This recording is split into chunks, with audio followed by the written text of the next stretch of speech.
네, 치폴레를 저희가 드디어 먹으러 왔습니다. 한국에서는 맛볼 수 없었던 치폴레를 맛볼 건데, 치폴레를 또 미국의 또 본고장으로 와서 한번 먹으면서 맛에 대한 평가를 좀 해보는 것도 되게 재밌을 것 같아요. 그래서 저희가 이 치폴레에 대한 얘기를 조금 드리면서 한번 재밌게 한번 좀 털어보겠습니다. 네, 배고파 죽겠어요. 들어가시죠. 저 진짜 배고픕니다. 빨리 가시죠. 네.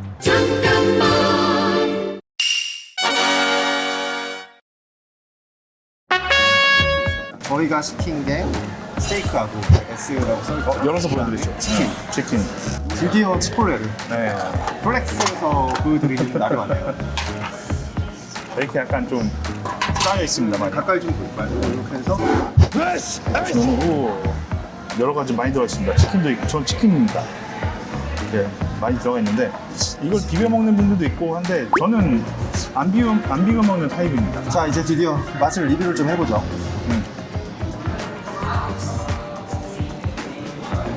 어떠세요?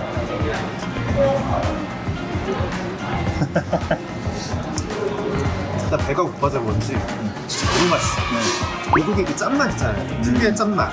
짠맛이 느껴지는데 뭔가 건강한 느낌? 그리고 이 콩도 되게 맛있고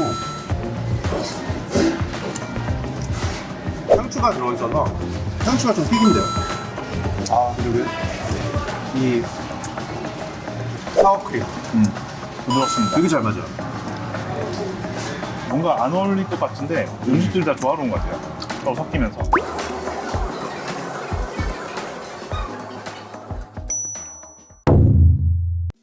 먹으면서 이제 치폴레 한번 좀 얘기를 털어볼까요? 사실 치폴레는 그 자료로 많이 설명드렸지만 포인트가 세 개입니다. 첫 번째는 이제 해외 진출 가속화.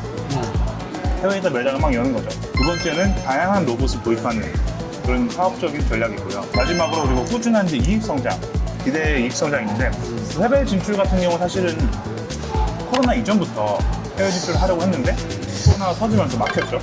막히고 나서 최근까지 꾸준히 해외 진출을 좀 늘리고 있는데 이번 최근 분기에 조금 더 이걸 박차를 가하겠다라고 언급을 했습니다.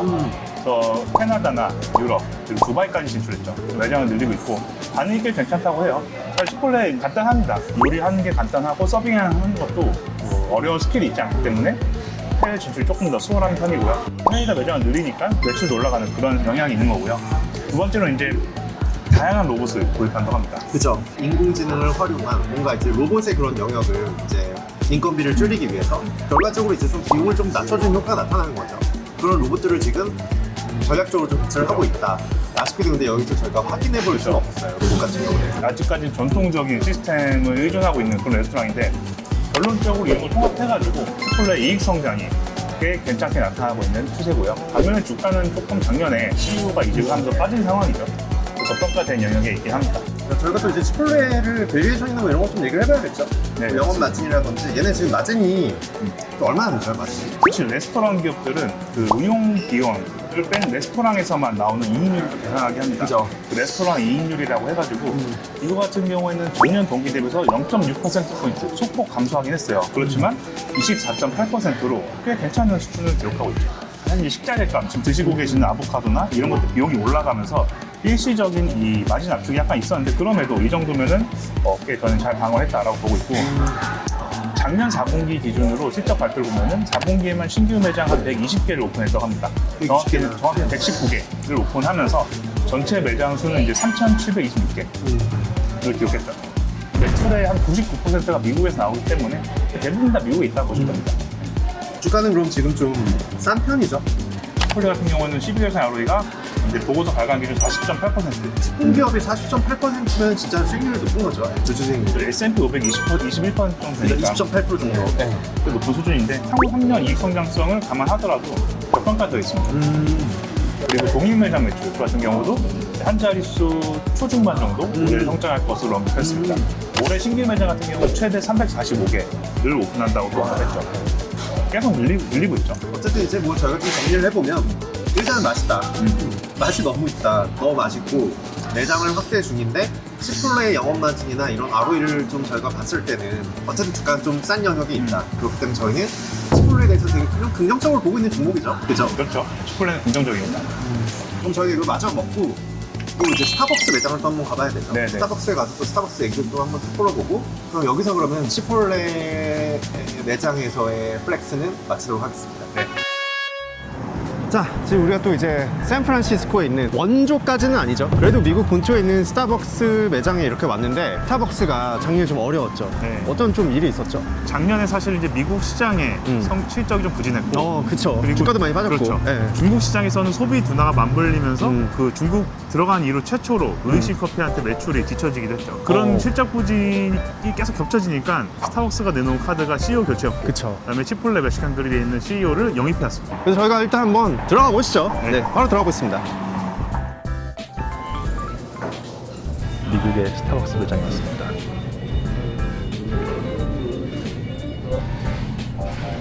스타벅스 매장에서 열심히 일을 하는 팀장입니다. 본격적으로 한번 스타벅스에 대해서 얘기를 한번 해볼게요. 이 스타벅스의 그럼 예전과 지금이 다른 점이 뭐냐라고 하면 정말 강력한 슬로건이 하나 나왔어요. Back to 스타벅스 전략. 어떤 거죠? 네, 일단은 팩트 스타벅스 전략은 작년 9월에 취임한 브라이언 니콜 CEO가 스타벅스 바꾸겠다는 강력한 의지를 갖고 내놓은 구호인데요. 일단은 커피 기업의 본질에 집중하는 의미가 강합니다. 딱 요약해보면 3개 정도로 딱 나눠볼 수가 있죠. 일단 첫 번째는 일단 메뉴 간소화, 고객들의 대기 시간을 단축시키는 거에 일단 집중을 하고 있고요. 두 번째는 이제 신규 매장을 늘리기보다는 기존 매장은 조금 더 고급스럽게 재설계한다는 내용이 있는 걸 좀 새로 고치자. 네. 이거죠. 네.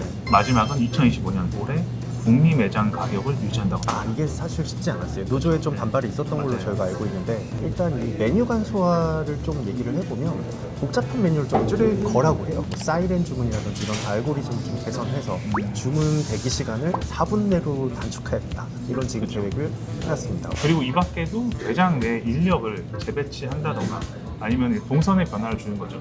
그리고 메뉴의 추가 요금도 없앨 거라고 합니다. 이 밖에도 그 설탕이나 우유 이런 거를 고객이 직접 넣을 수 있는 코디먼트 바도 도입한다고 합니다. 그 다음에 저희가 이제 사실 미국에 와서 제일 보고 싶었던 게 클로버 버티캅으로 이 이제 스타벅스의 자회사가 만든 강력한 또 그 커피 머신이 있잖아요. 기존의 이제 커피 머신과는 조금 다른 점이, 기존의 머신들은 위에서 아래로 압축해서 쏘는 그런 방식을 가지고 있었지만, 이 스타벅스의 자회사에서 만든 이 버티카 브루어 같은 경우는 아래에서 위로 쏜다는 거예요.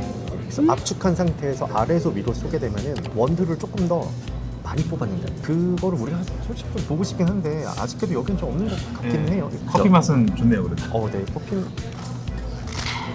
그래서 이런 이제 전략을 가지고 단기적으로는 미국 시장에 집중을 하고, 그리고 장기적으로는 이제 중국이라든지 이런 국제 시장에서 그런 경쟁력을 조금 더 키워보겠다. 이제 이런 이제 과감한 전략을 좀 가지고 있는 거죠.